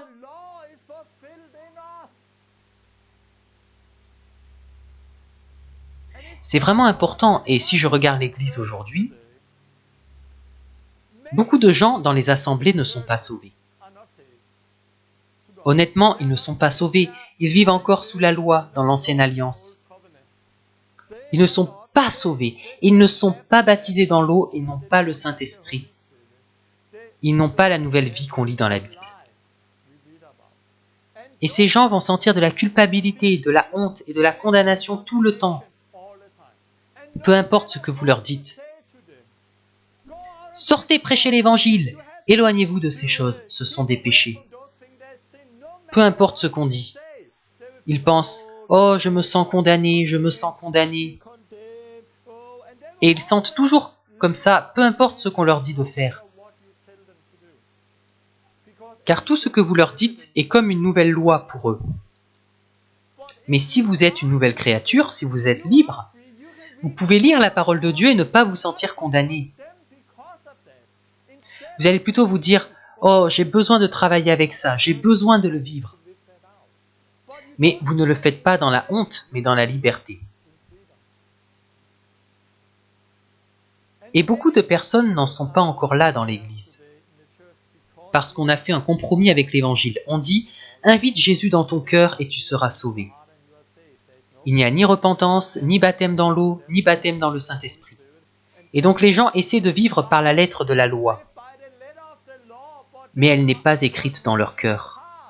Et pour cette raison, ils ne seront pas capables de l'accomplir et ils vont tomber tout le temps. Il y a aussi des gens qui ont expérimenté la nouvelle alliance. Mais parce qu'ils sont dans une église où on parle tout le temps de l'ancienne alliance et de la loi, et où on se concentre toujours sur ce qu'on doit faire, ce qu'il faut éviter, ce qu'on n'est pas autorisé de faire, au lieu de parler du Saint-Esprit et de la nouvelle vie. Ils ont bien commencé, mais ils sont retournés sous la loi. Ils ont commencé par l'Esprit, mais ils marchent sous la loi. Et en marchant sous la loi, ils se sentent condamnés une fois de plus. Nous ne sommes pas sous la loi de la lettre écrite. Nous ne sommes pas sous la loi comme les Juifs l'étaient. Nous sommes dans la nouvelle alliance. La nouvelle vie par l'Esprit. Et on n'accomplit pas ces choses dont Jésus a parlé juste en disant « Je ne dois pas, je ne dois pas ». Non, vous les accomplissez en vivant avec Jésus. Et la différence entre l'ancienne et la nouvelle alliance est aussi que la nouvelle création, le baptême dans l'eau et le Saint-Esprit, tout cela, nous le recevons par la foi. Avant d'avoir obéi à un seul commandement de la loi de Dieu, c'est un don de Dieu. Et à partir de ce moment, nous sommes justes. Nous n'avons pas à travailler et faire beaucoup de choses pour devenir justes. Non, nous devenons justes, nous entrons dans la nouvelle alliance par la foi. En faisant ce qu'elle dit, se repentir, être baptisé, recevoir le Saint-Esprit par la foi. Nous avons la justice de Dieu dès le départ de notre nouvelle vie. Nous l'avons dès ce moment. Et alors, on commence la nouvelle vie dans la liberté. Et c'est aussi une différence entre l'ancienne et la nouvelle alliance. Ne sommes-nous donc plus sous la loi ? Nous ne sommes plus sous la loi de Moïse, c'est exact. Nous sommes maintenant dans une nouvelle alliance. Nous sommes sous la loi de Christ. Nous devrions obéir à Jésus. Nous vivons par la nouvelle alliance, le Nouveau Testament. La loi de Moïse, c'est 613 lois. Dans le Nouveau Testament, il y a environ 1100 choses que nous devrions faire et ne pas faire, et des choses que nous devrions écouter. 1100 ! Beaucoup plus que 613. Et je vais lire certaines de ces choses. Examinez-vous pour savoir si vous êtes dans la foi. C'est quelque chose que nous devrions faire, nous examiner nous-mêmes. Aimez-vous les uns les autres, nous devrions le faire. Haïssez le mal, nous devrions le faire. Exhortez-vous les uns les autres, nous devrions faire cela. Offrez votre corps comme un sacrifice vivant, nous devrions faire cela. Fuyez les péchés sexuels, nous devrions faire cela. Fuyez l'idolâtrie, nous devrions faire cela. 1100 passages comme cela. Dans un autre passage, Jésus dit aussi cela. Venez à moi, vous tous qui êtes fatigués et chargés, et je vous donnerai du repos. Nous devrions aussi faire cela. Prenez mon joug sur vous et recevez mes instructions, car je suis doux et humble de cœur. Et vous trouverez du repos pour vos âmes, car mon joug est doux et mon fardeau léger.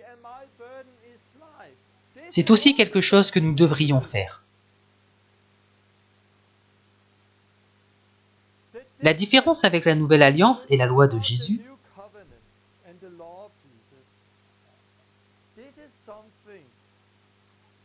on ne peut pas mémoriser 1100 commandements. Je dois faire ceci, je dois faire cela.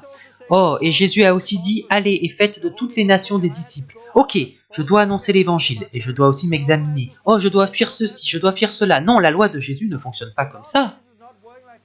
C'est la nouvelle vie par le Saint-Esprit. Le Saint-Esprit sait où vous en êtes. Il s'agit d'écouter le Saint-Esprit et de vivre la nouvelle vie. Et parfois, le Saint-Esprit va travailler en vous et dire « Fuis ceci, ne fais pas cela » et vous obéissez. D'autres fois, le Saint-Esprit dira « Tu dois sortir, tu dois obéir. Tu dois sortir et prêcher l'Évangile. C'est la vérité, c'est ce que Jésus dit. » Et le Saint-Esprit va travailler en vous, alors vous obéissez et vous le faites. D'autres fois, le Saint-Esprit dira « Calme-toi, viens à moi. Viens à moi, prends mon joug sur toi. Là, tu prends trop de choses sur toi, prends mon joug. » Et c'est aussi la vérité, c'est aussi ce que le Saint-Esprit dit. Et c'est une bonne chose. Ce qui est bien, c'est que le Saint-Esprit va convaincre le monde de justice, de péché et de jugement. Il nous enseignera tout ce dont nous avons besoin et nous aidera à nous rappeler tout ce que Jésus a dit.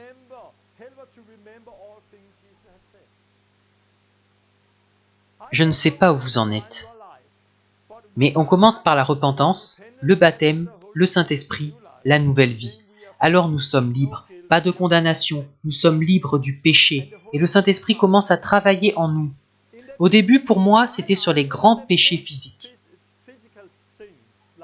L'adultère, l'alcool et des choses que je faisais, car je venais du monde et venais d'être sauvé. Puis il a travaillé en moi sur la crainte de Dieu, puis sur la révélation de Dieu le Père. Puis est venu un temps où c'était « Pourquoi je fais ce que je fais ?» Ce n'était plus les grands péchés, mais mon cœur. « Pourquoi as-tu dit ça? Pourquoi as-tu fait ça? Parce que tu es orgueilleux? Qu'est-ce qui ne va pas avec toi? Construis-tu ton propre royaume ou le royaume de Dieu ?» Et le Saint-Esprit a commencé à travailler en moi. Et c'est vraiment important que nous comprenions que c'est un voyage. Que nous comprenions que ce n'est pas à nous de réguler la vie de chacun.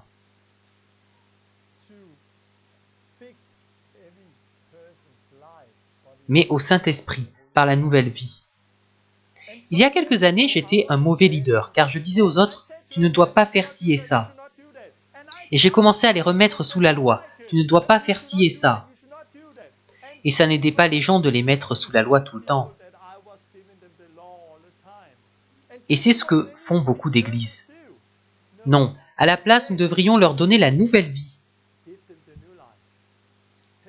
La loi est bonne. Ce que Paul dit, c'est « Nous savons que la loi est bonne si nous l'utilisons correctement. » Si, hein. Donc la loi est bonne si nous l'utilisons correctement. Sachant bien que la loi n'est pas faite pour le juste, mais pour les méchants et les rebelles, etc. La loi n'est pas pour les gens justes, elle est pour les pécheurs.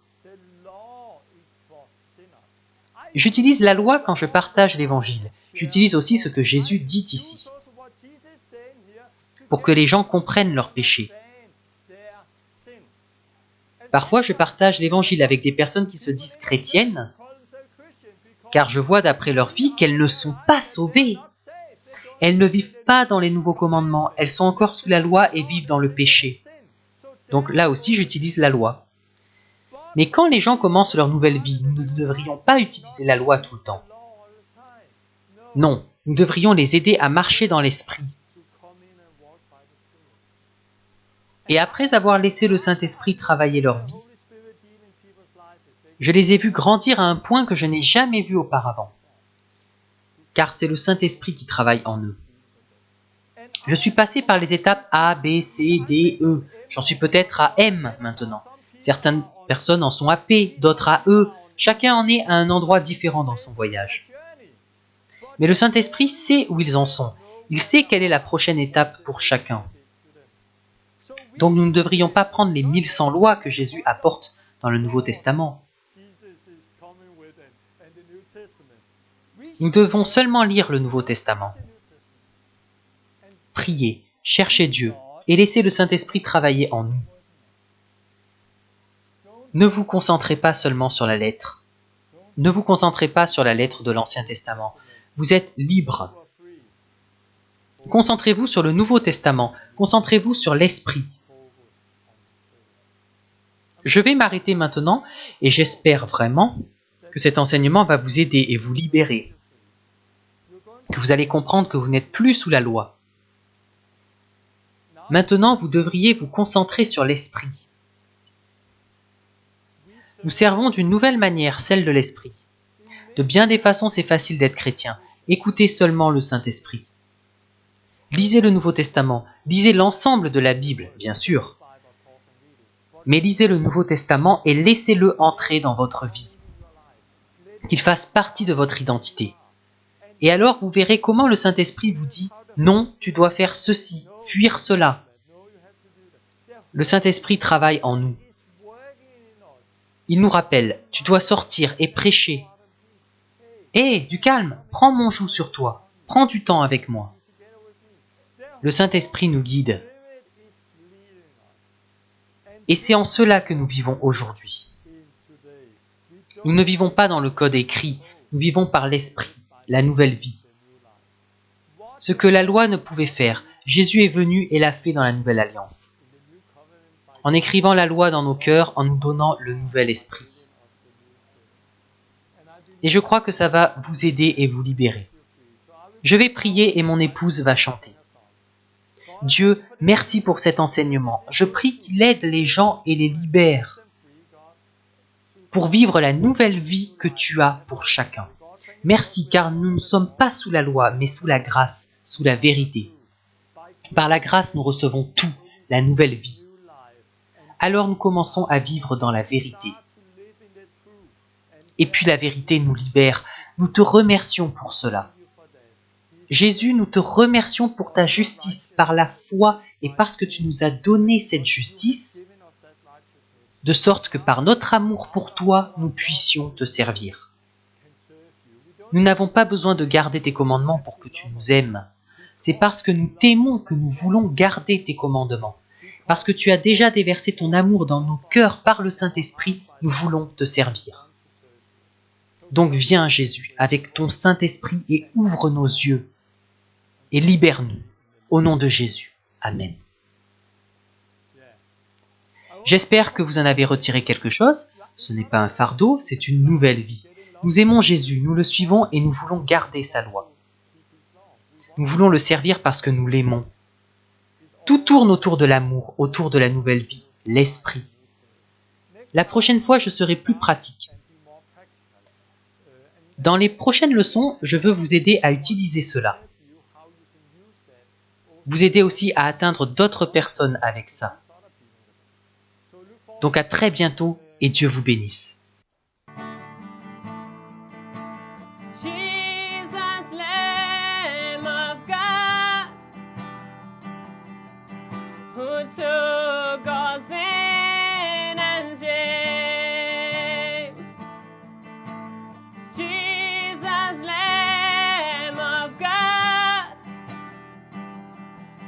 Who took my sin and shame.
of me.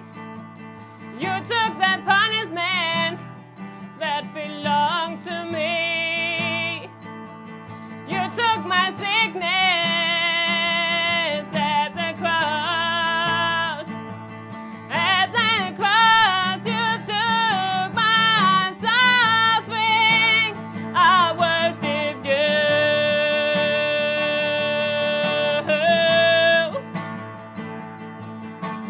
Jesus, you gained a final victory. Jesus, I worship you. The power of darkness you defeated forever.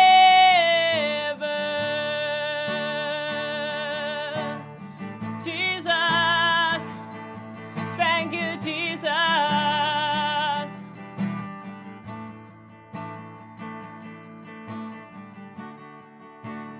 God is calling you today.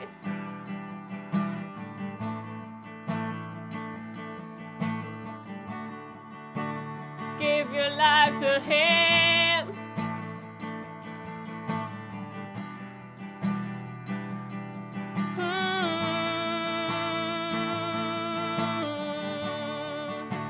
And let Him cleanse you now and set you free.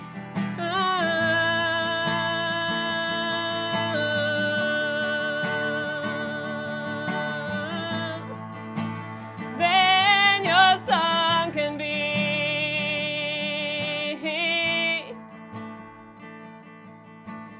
you died instead of me. You took the punishment that belonged to me. You took my sickness at the cross. At the cross you took my suffering. I worship you. Oh Jesus, Jesus, you gave a final victory. Jesus, I worship you.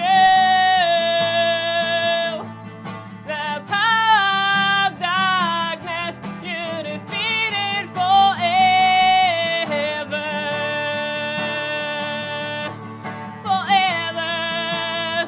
Oh, thank you, Jesus. You died instead of me. Oh, thank you, Jesus. I thank you, Jesus. You took my punishment. Oh, you took my suffering, Jesus. I worship you. Oh, I worship you, Jesus. Thank you, Jesus, for the cross. Thank you, Jesus. Oh, thank you, Jesus. I worship you. You died instead of me. You died instead of me. I thank you, Jesus. I thank you, Jesus. Oh, thank you, Jesus, for the cross. Oh, thank you, Jesus. You died instead of me. You took the punishment that belonged